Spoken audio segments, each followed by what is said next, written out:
साल 2010 की बात है।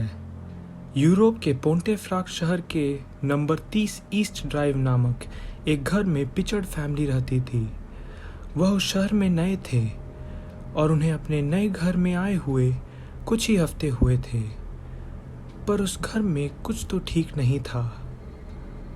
उस परिवार में 4 सदस्य थे, जो, जीन और उनका 6 साल का बेटा फिलिप और 10 साल की बेटी डायना।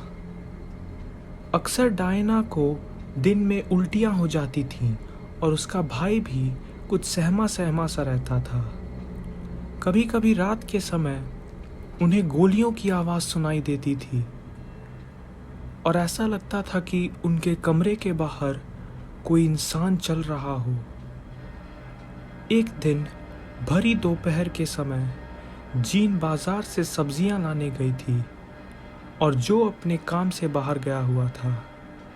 फिलिप और डायना अकेले थे और अपने कमरे में खेल रहे थे।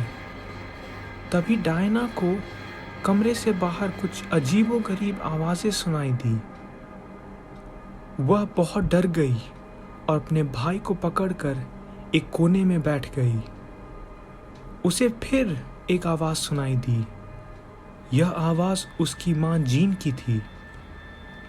वह डायना को बाहर आकर उसकी मदद करने के लिए कह रही थी। डायना को लगा कि वह उसकी माँ ही है, तो वह रूम से बाहर निकल गई।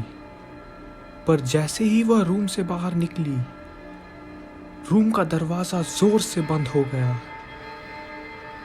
डायना को कोई अनजान चीज़ गले से पकड़कर सीढ़ी से नीचे घसीटने लगी।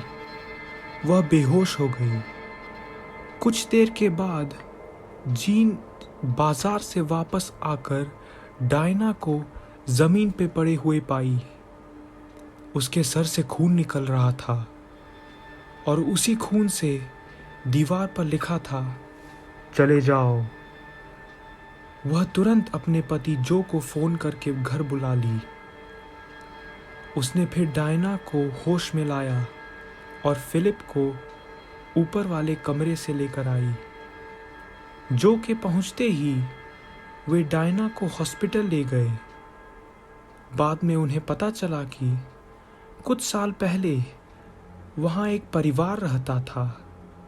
एक रात कुछ चोर उस घर में घुस आए।